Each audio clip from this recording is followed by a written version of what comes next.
Su palabra en mí es la espada que atraviesa hasta el alma. Su palabra en mí es la luz que alumbra mi camino.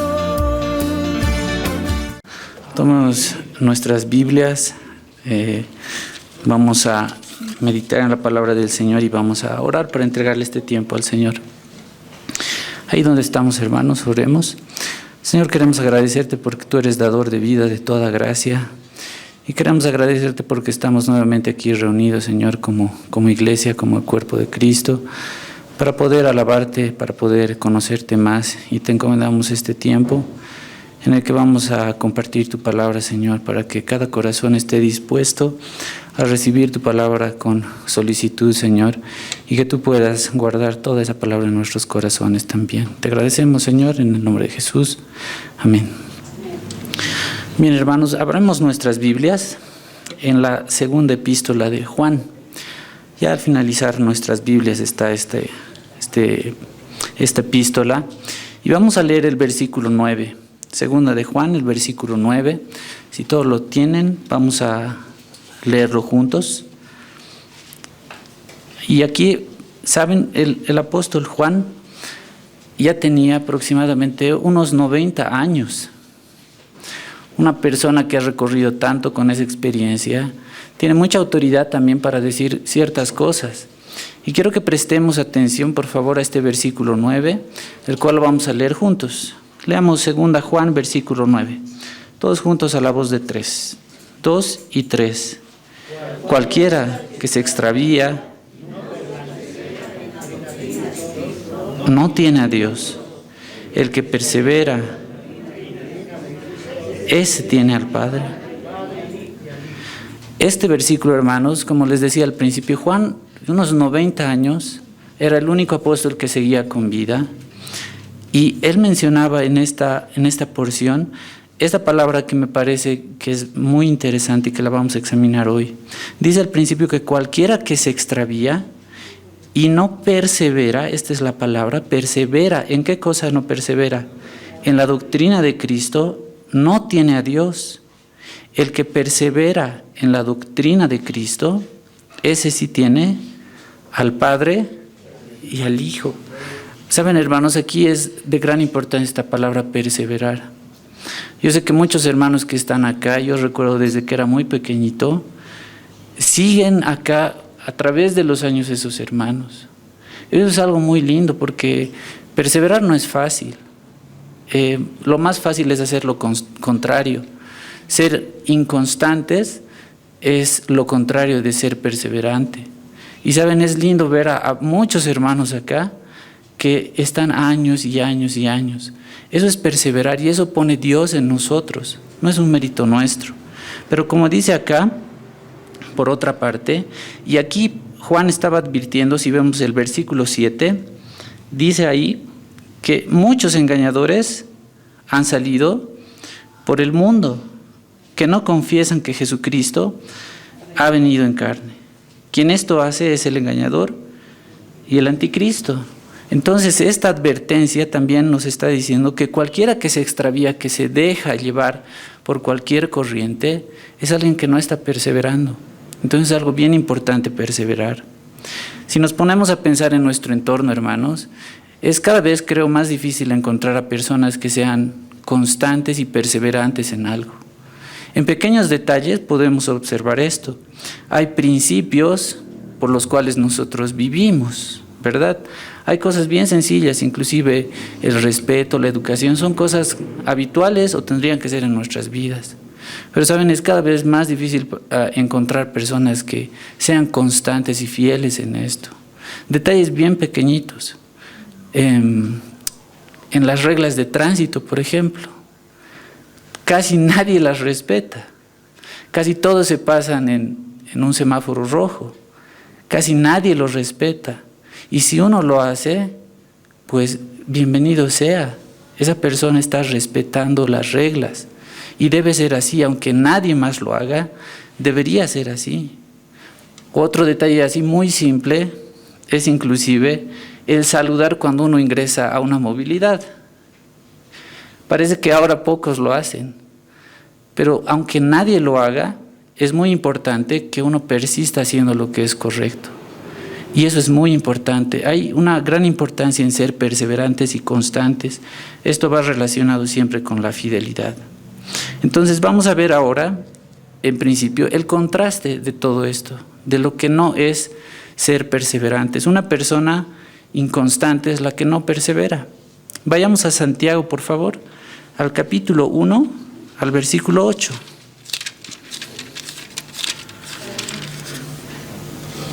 Está un poquito más atrás, Santiago capítulo 1, versículo 8. Y vamos a leer esta descripción que hace Santiago acerca de esta característica de la perseverancia. Vamos a leerlo, por favor, hermanos. Todos juntos a la voz de 3. 2 y 3. El hombre de doble ánimo. Miren cómo lo describe Santiago. Recordemos que Santiago escribía esta carta haciendo ese contraste justamente de la vida práctica, de cómo debe ser una persona que refleja a Cristo en su vida. Y aquí justamente dice que el hombre de doble ánimo es inconstante en todos sus caminos. ¿Se han topado alguna vez con alguna persona que es así, de doble ánimo? Es feo, ¿no? Que de repente te dice sí a algo y después cambia de opinión. Y mucho más, en este ejemplo creo que podemos muchos identificarnos y seguramente y mucho más en el matrimonio. Hay siempre distintos puntos de vista. Y cuando alguien quiere ir a congregarse, pues le dice a su esposa o viceversa, pues vamos a la iglesia. Y tal vez les ha pasado alguna vez, o a un amigo o quien sea. Y te dice primero, sí, vamos. Y a última hora cambian de parecer. Eso es desagradable, ¿no? Que te cambien las cosas, que sean de doble ánimo. Aquí dice que el hombre de doble ánimo es inconstante en todos sus caminos. Es una característica. Y en el griego es bien interesante que esta palabra inconstante en realidad está demostrando la elección en la mente de las personas entre el mundo o las cosas de Dios. Esa es la característica. Tiene que escoger entre ambas cosas. O hacer las cosas que le agradan a Dios o dar lugar a las cosas del mundo. Esa es una característica del no creyente. Y eso es algo desagradable. Eso es lo que dice aquí Santiago. Vamos ahora un poquito más a ver esto en 2 Pedro. Un poquito más adelante, 2 Pedro, capítulo 2. Inicialmente leamos el versículo 1. Gracias, hermano. Estamos viendo aquí las características o cómo la Biblia describe a las personas inconstantes, que no perseveran. Leamos el contexto de esto que está en el versículo 1. Leamos, por favor, capítulo 2 de 2 Pedro, el versículo 1. Leemos juntos, 2 y 3.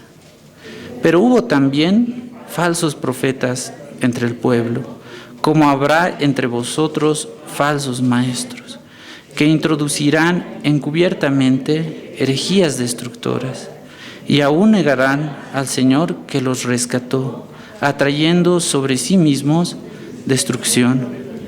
Aquí Pedro está alertando de que han existido, hay y habrán falsos maestros y falsos profetas. En este contexto es que dice el versículo 14. A ver, vayamos por favor al versículo 14 y más adelante. Pedro está exhortando, al igual que Juan, que hay engaño, que hay personas que van a tratar de hacer esto. Y miren, ¿a quiénes va a afectar? Esto que vamos a leer en el versículo 14 nos muestra que los inconstantes son vulnerables. Vamos a leer juntos. 2 y 3. Tienen los ojos llenos de adulterio, no se sacian de pecar, seducen a las almas inconstantes, tienen el corazón habituado a la codicia y son hijos de maldición. Miren, hermanos, estos falsos maestros, falsos profetas, dice que tienen los ojos llenos de adulterio, no se sacian de pecar. ¿Y a quiénes seducen? A las almas inconstantes. ¿Notamos eso, hermanos? La inconstancia hace que seamos personas vulnerables, fáciles de doblegar. Y eso es lo que nos dice aquí. Dice que tienen el corazón habituado a la codicia y son hijos de maldición. Esas personas que se presentan como maestros, profetas, pero que en realidad podemos discernir según su enseñanza a la luz de la palabra del Señor, que están engañando, pues fácilmente pueden engañar a las almas inconstantes. Entonces notamos, hermanos, el Señor pone en nosotros eso de seguir congregándonos, de perseverar, y eso hace también de que nosotros estemos cada vez más firmes. Pero si somos inconstantes, somos vulnerables, y eso es algo que no le agrada al Señor. Además, si recordamos lo que dice Efesios 4:14, lo vamos a leer, por favor, vayamos a Efesios, al capítulo 4. Seguimos repasando un poquito de estas características de lo que hace una persona inconstante. Y como acabamos de ver, las personas inconstantes son vulnerables. ¿Y qué más dice Pablo aquí en Efesios? Y previamente estaba hablando de que a fin de perfeccionar a los santos para la obra del ministerio y para la edificación del cuerpo de Cristo, pues hay 5 ministerios en los cuales nos permiten madurar espiritualmente. Pero el verso 14 dice lo siguiente, y lo leemos también juntos, hermanos. 2 y 3. Para que ya no seamos niños fluctuantes, llevados por doquiera de todo viento de doctrina, por estratagema de hombres que para engañar emplean con astucia las artimañas del error. Miren, Pablo identifica a estas personas inconstantes como ¿quién? Como niños fluctuantes. Es tan importante la instrucción en los niños porque ahí les están dando las bases de todo lo que ellos van a hacer después cuando sean grandes. Pero si reciben información o educación equivocada, lo mismo van a reflejar después. Y aquí dice que para que ya no seamos como estos niños fluctuantes, que son inconstantes, ¿y qué característica tiene? Que son llevados por doquiera de todo viento de doctrina, por estratagema de hombres que para engañar emplean con astucia las artimañas del error. Nos damos cuenta, hermanos, esa inconstancia hace que seamos súper vulnerables. Pero todo esto requiere que, por más años que estemos en la iglesia, si no conocemos lo que dice la palabra del Señor, si venimos tal vez religiosamente, solo porque sabemos que es algo bueno, pero no hacemos las cosas de corazón, si a la medida de que pase el tiempo tampoco estamos madurando espiritualmente, no estamos haciendo lo correcto. Y eso es lo que nos está diciendo aquí. Miren, finalmente, cómo Jesús decía estas palabras. Vamos a Lucas, por favor, acerca de esto de la inconstancia. Lucas capítulo 9, versículos 61 y 62.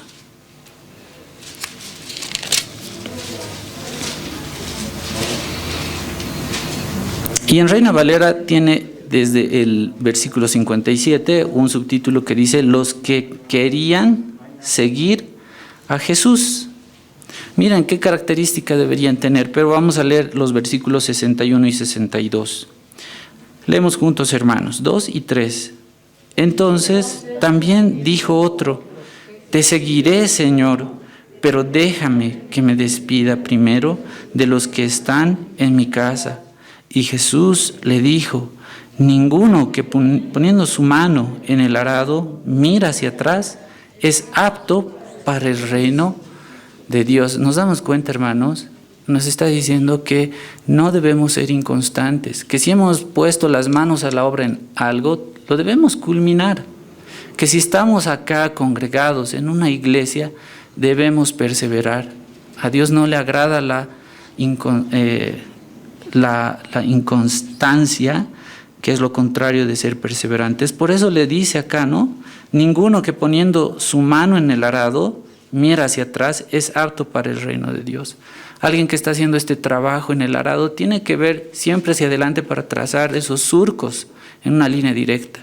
Si mira hacia atrás los va a torcer.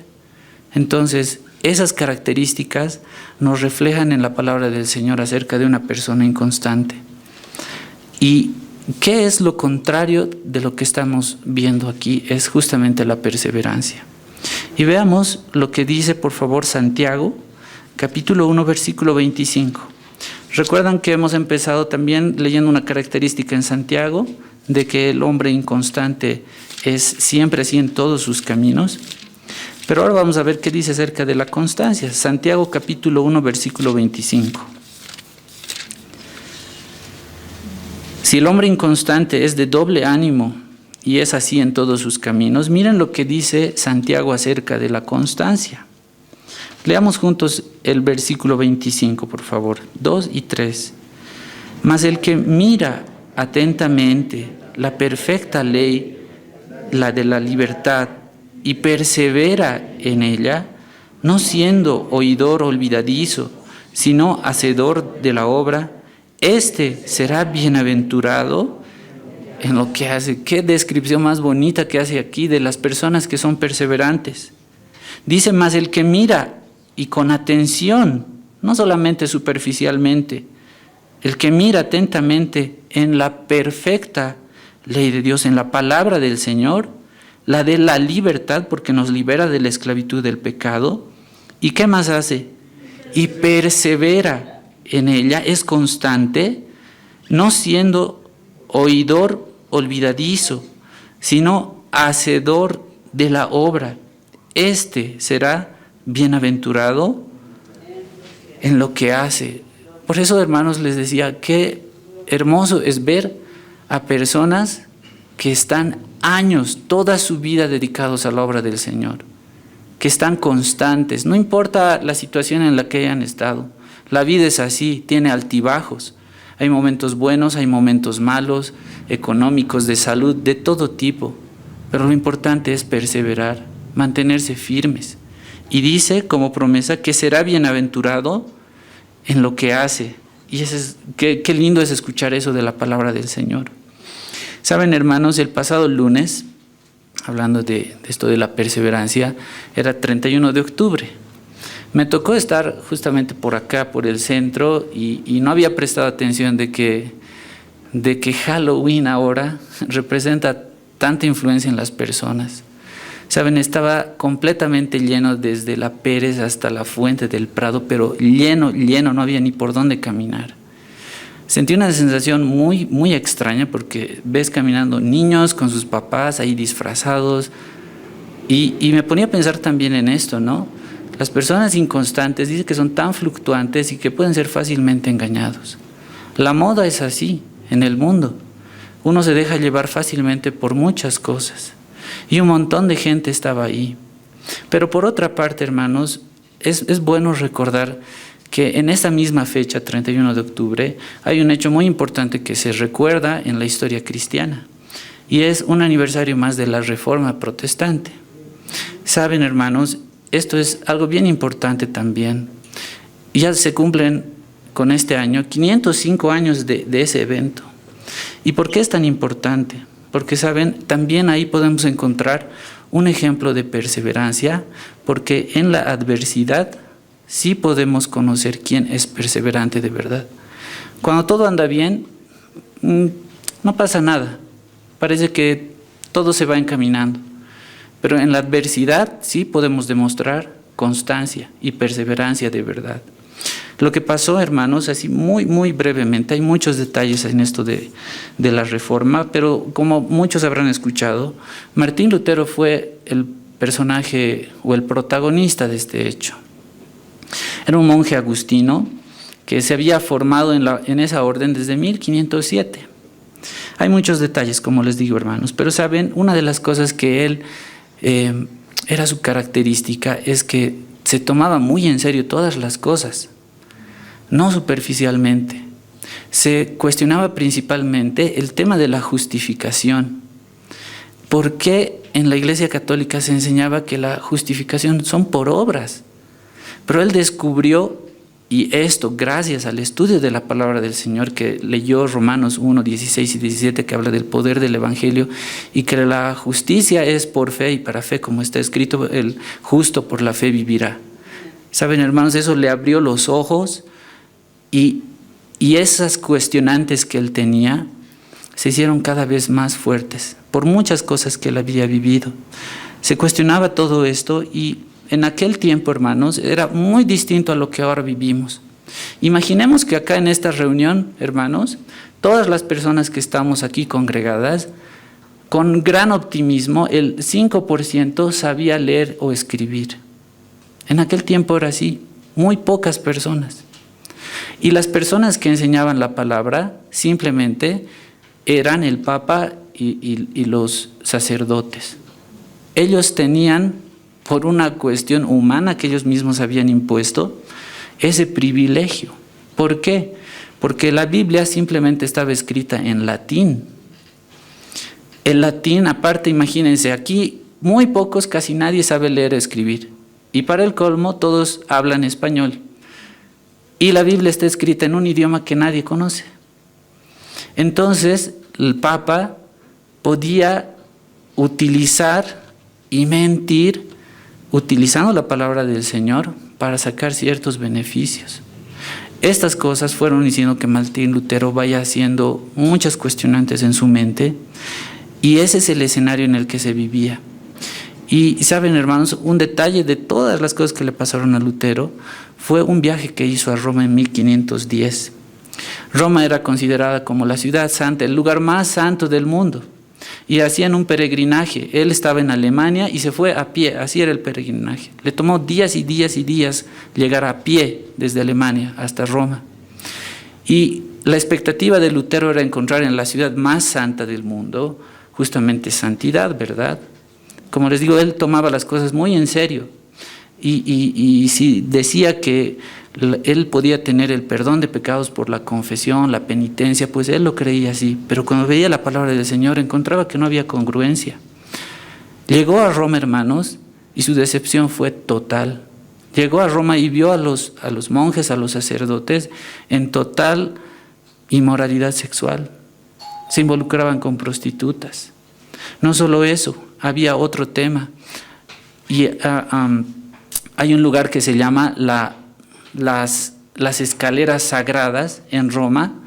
Y saben, esto es bien interesante porque hasta el día de hoy permanece ese lugar ahí. Está muy cerca de la Basílica de San Juan de Letrán en Roma. Si gustan, después lo pueden investigar, es bien interesante.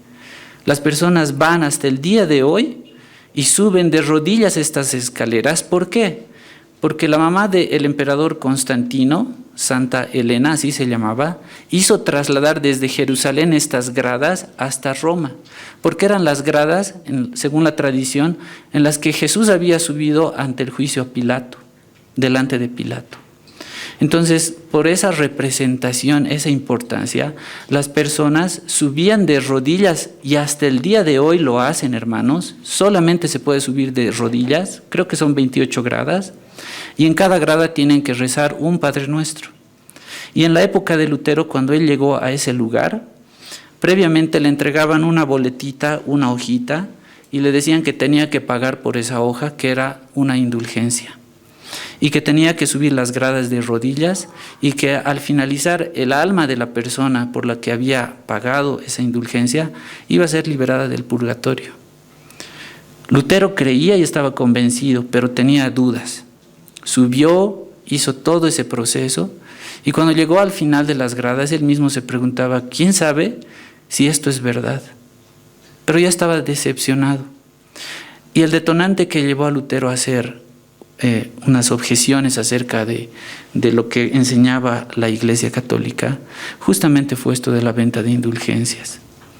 En todo el territorio, miren, ustedes conocen esta frase que dice, que esta es atribuida a Maquiavelo, pero dice que los medios justifican el fin, ¿verdad? Pero, ¿saben, hermanos? Esto el Papa León X lo había utilizado prácticamente, puesto en práctica, para construir la iglesia de San Pedro, la que se conoce en el Vaticano.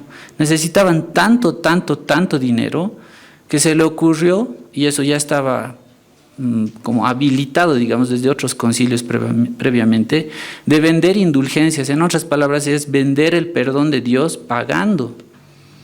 Y como les decía al principio, la gente no sabía leer, escribir, no tenían acceso a la palabra de Dios, pues lo creían. Pero Lutero estaba estudiando la palabra del Señor y veía que todo esto era completamente falso. Entonces decidió enviar 95 tesis como protesta a los sacerdotes, al clero, y después se publicaron en la iglesia de Wittenberg en Alemania. Y esas son las famosas 95 tesis que Lutero había publicado. Pero saben, hermanos, una vez les comenté que habían prerreformadores que habían muerto. ¿Y por qué su impacto no fue tan grande? Porque en la época de Lutero, y miren cómo Dios hace las cosas, también coincidió con la época de la invención de la imprenta. Lo que hoy diríamos que una noticia se hizo viral por las redes, algo así pasó con Lutero y sus 95 tesis. Él las había publicado en latín porque su objetivo era que en un círculo académico, digámoslo así, sean debatidas estas cosas, estas ideas que él estaba poniendo en contra de la Iglesia Católica porque iban en contra de la palabra del Señor. No era en su intención el hacer una reforma, no, era debatir inicialmente, pero como les digo, esto se difundió y lo hicieron en el idioma de las personas, en alemán, gracias a la imprenta. Y por eso tomó esa importancia que tuvo. Pero, ¿qué decían estas tesis, hermanos? ¿Saben? Tal vez no todos lo conocemos, pero quiero leerles algunas de estas tesis. Miren, la tesis número 27 dice lo siguiente: simple doctrina humana predican aquellos que afirman que tan pronto suena la moneda que se echa en la caja, el alma sale volando. Les estaba diciendo directamente lo mal que estaban haciendo, sin temor alguno. Simple doctrina humana predican aquellos que afirman que tan pronto suena la moneda que se echa en la caja, el alma sale volando.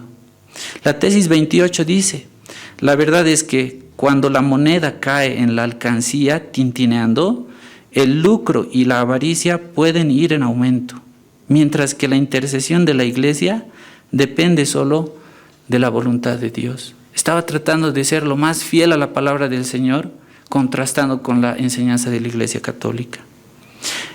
Y esta última más se las leo, que es la tesis número 50. Decía aquí: debe enseñarse a los cristianos que si el Papa conociera los despojos que hacen los predicadores de indulgencias, preferiría que la Basílica de San Pedro se redujera a cenizas antes que construirla con la piel, la carne y los huesos de sus ovejas. Gran valentía, ¿no? De enfrentar, ¿saben, hermanos? La Iglesia Católica en aquel tiempo tenía tal poder que era más poderosa que muchos emperadores, política y económicamente. Pero Lutero había cuestionado a esta gran autoridad porque quería ser fiel a las Escrituras. Y esta tesis número 50 justamente habla directamente. Deben enseñarse a los cristianos, eso se debería enseñar, que si el Papa conociera los despojos que se hacen a los predicadores de indulgencias, preferiría que la Basílica de San Pedro, por los cuales cobraban las indulgencias, se redujera a cenizas antes que construirla con la piel, la carne y los huesos de sus ovejas, porque sí estaban extorsionando a las personas en nombre de Dios, y eso no se puede hacer. Dios permitió que este hombre fuera un instrumento para que todas esas cosas fueran rebatidas y volvamos a la esencia del Evangelio.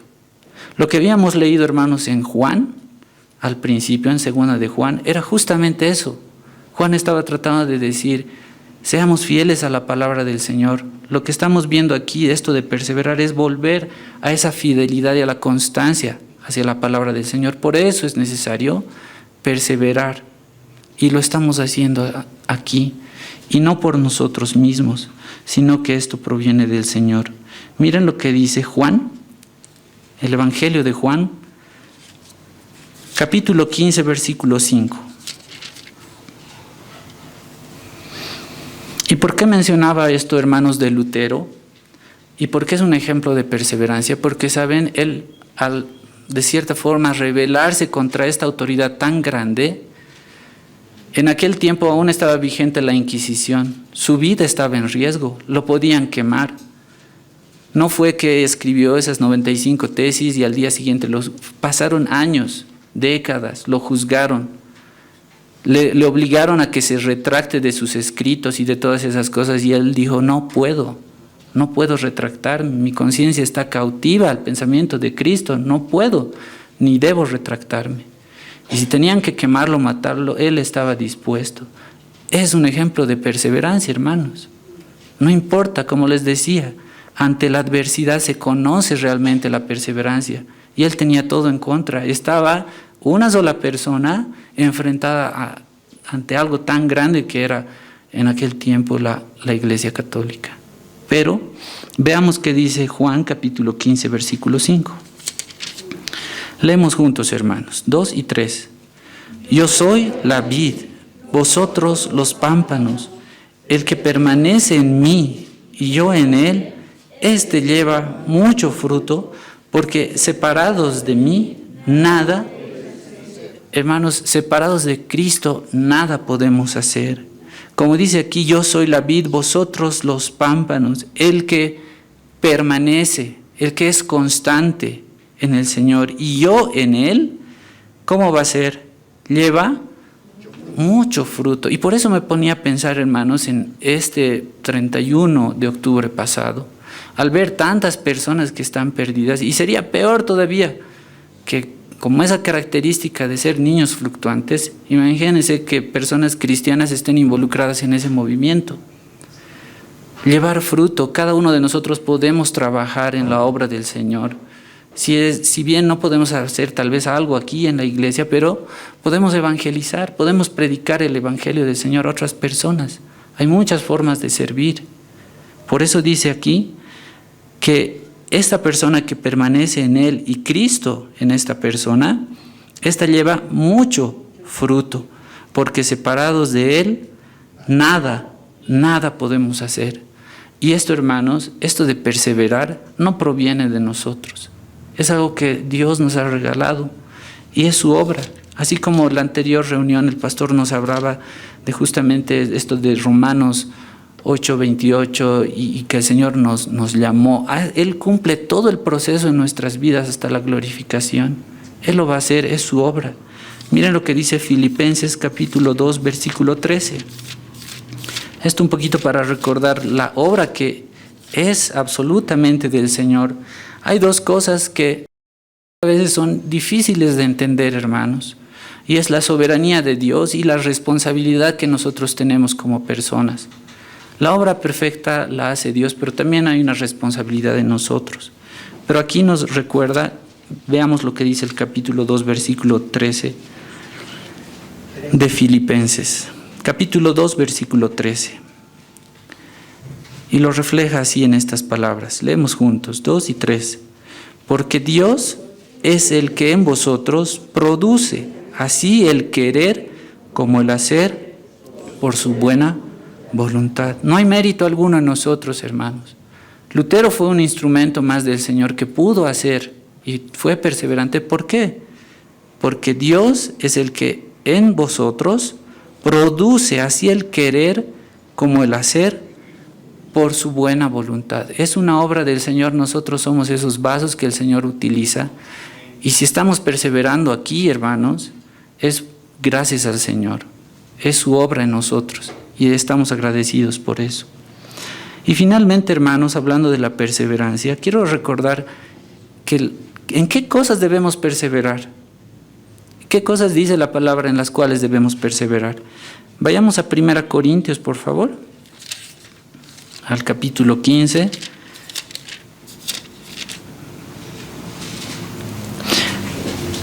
Los versículos 1 y 2. Vamos a observar brevemente ya para ir finalizando estos aspectos en los cuales debemos perseverar. Si recuerdan, hermanos, una de las cosas más importantes que dejó la Reforma, la más importante en realidad, es volver a las Escrituras, a ser fieles a las Escrituras. Lutero tuvo esa virtud también, hermanos, de que se dedicó en un tiempo de encierro en el que era perseguido a traducir la Biblia en el idioma de las personas con las cuales vivía, que era el alemán. Tradujo el Nuevo Testamento y llevó a las personas el Evangelio para que cada una de ellas pueda también leer. La Reforma tuvo un impacto tan grande, hermanos, un legado tan grande que impactó en el área financiera, en la educación, hasta en tema de política, en la ciencia, en el arte, tuvo un legado increíble, pero en la educación también especialmente, hermanos, porque como les decía, muy pocas personas sabían leer. Desde aquella época se hizo un gran trabajo en cuanto a la educación, para que todas las personas aprendan a leer y puedan leer. Y por eso también tradujeron en los idiomas que se hablaba en cada país la palabra del Señor. Eso es algo muy importante. ¿Por qué? Porque debemos volver a lo que enseña la palabra del Señor. Y si no podemos leerlo, es imposible.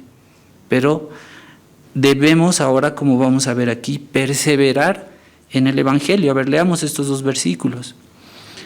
Los versículos 1 y 2, 2 y 3. Además os declaro, hermanos, el Evangelio que os he predicado, el cual también recibisteis, en el cual también perseveráis, por el cual asimismo, si retenéis la palabra que os he dado, sois salvos, si no creísteis en vano. Miren esa característica que debemos, en la cual también dice, perseveráis. Además os declaro, hermanos, ¿de qué está hablando? Que el Evangelio que os he predicado, el cual también recibisteis, en el cual también perseveráis, dice. Debemos ser perseverantes en la lectura y en el conocimiento de la palabra del Señor. Por el cual dice asimismo, si retenéis la palabra que os he predicado, miren, retener, tenerla siempre ahí en nuestra mente, sois salvos, demuestras que efectivamente eres un hijo de Dios si haces esto. Si no creísteis, en vano, si no lo haces religiosamente, como una costumbre. Pero es importante esto, hermanos. Veamos qué dice Hechos, capítulo 2, verso 42. Vamos a ver igual aquí una característica acerca de la perseverancia.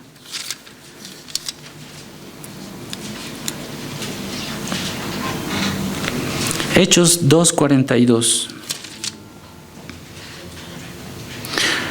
Leamos juntos, hermanos, 2 y 3.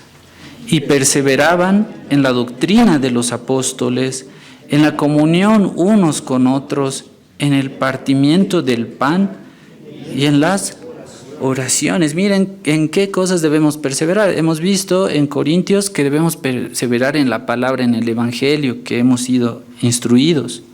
Y aquí dice, y perseveraban en la doctrina, en la enseñanza de los apóstoles, en la comunión unos con otros, en el partimiento del pan y en las oraciones. Aquí tenemos una lista interesante de qué cosas en las cuales debemos perseverar.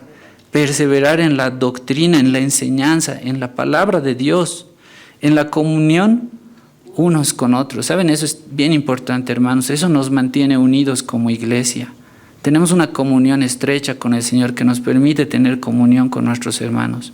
A pesar de nuestros errores y de cualquier cosa que podamos tener, porque somos humanos, no somos perfectos. Pero qué importante es perseverar en esto, la comunión unos con otros. También dice en el partimiento del pan, pero además en las oraciones. Qué importante también es esto. Miren, una lista en las cuales debemos perseverar. ¿Qué dice además reforzando esta idea de la oración? Porque esto es bien importante, hermanos. Colosenses capítulo 4, versículo 2, un pasaje que lo conocemos bastante bien. Pero ahí Pablo nos está recordando justamente esta palabrita que estamos viendo hoy, que es perseverar. Y nos da una instrucción aquí. Leemos juntos, capítulo 4, versículo 2 y 3. Perseverad en la oración, velando en ella con acción de gracias. Importante la oración, hermanos. Qué importante. Perseverad en la oración, velando en ella con acción de gracias. Y esto es muy importante, hermanos, también, la oración. Creo que todos podemos siempre mejorar en ese sentido. No todos tal vez estamos en una misma situación en cuanto a la oración, pero que sea nuestro anhelo el siempre mejorar en ese sentido, en comunicarnos con el Señor, en la oración, pero no solamente como peticiones, sino también en acciones de gracias. Primera Timoteo, ya vamos terminando, capítulo 4, versículo 13 al 16.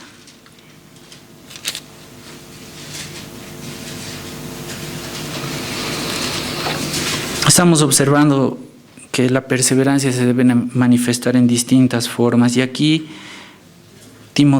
Pablo le dice estas palabras a Timoteo, y vamos a leerlas, por favor. El capítulo 4 de Timoteo, versículos 13 al 16.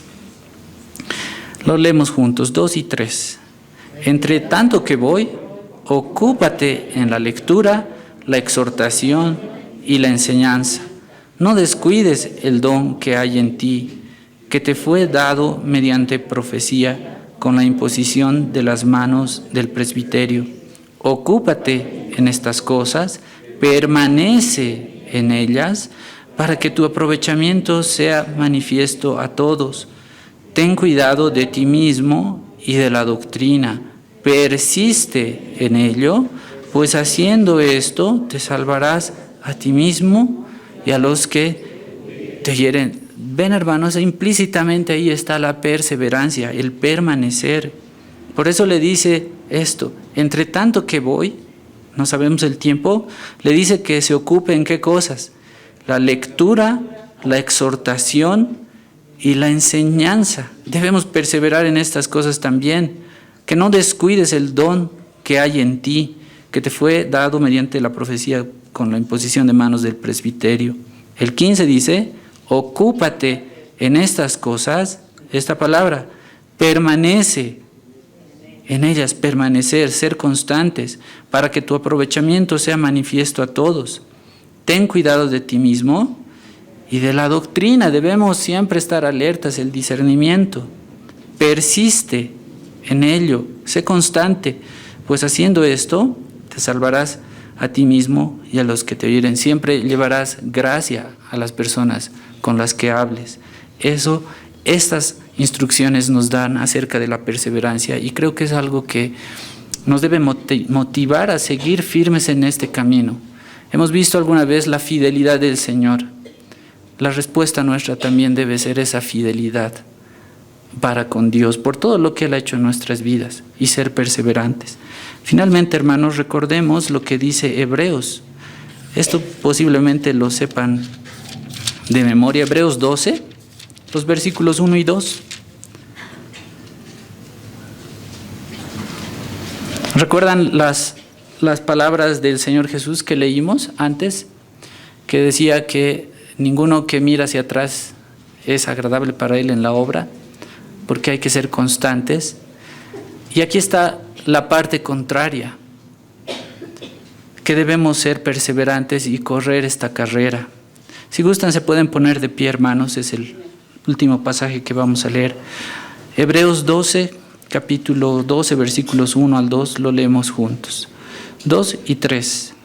Por tanto, nosotros también, teniendo en derredor nuestro tan grande nube de testigos, despojémonos de todo peso y del pecado que nos asedia, y corramos con paciencia la carrera que tenemos por delante, puestos los ojos en Jesús, el autor y consumador de la fe, el cual, por el gozo puesto delante de él, sufrió la cruz, menospreciando el oprobio, y se sentó a la diestra del trono de Dios. Hermanos, en estos pasajes estamos viendo palabras de aliento a continuar en esta carrera. No mirar atrás, poner nuestra mirada en Jesús, que es el autor y consumador de la fe. Por tanto, nosotros también, teniendo en derredor nuestro tan grande nube de testigos, todos los mencionados en el capítulo 11, los denominados héroes de la fe, esos son los testigos. Despojémonos de todo peso y del pecado que nos asedia, y corramos con paciencia, hermanos. Es perseverancia la carrera que tenemos por delante. Y debemos poner los ojos en Jesús, el autor y consumador de la fe, el cual, por el gozo puesto delante de él, sufrió la cruz, menospreciando el oprobio, y se sentó a la diestra del trono de Dios. Hermanos, Que estas palabras nos alienten a correr esta carrera poniendo los ojos en Jesús y perseverar en ese camino, pues Dios pone en nosotros el querer y el hacer por su buena voluntad. Vamos a orar. Su palabra en mí es la espada que atraviesa hasta el alma. Su palabra en mí es la luz que alumbra mi camino.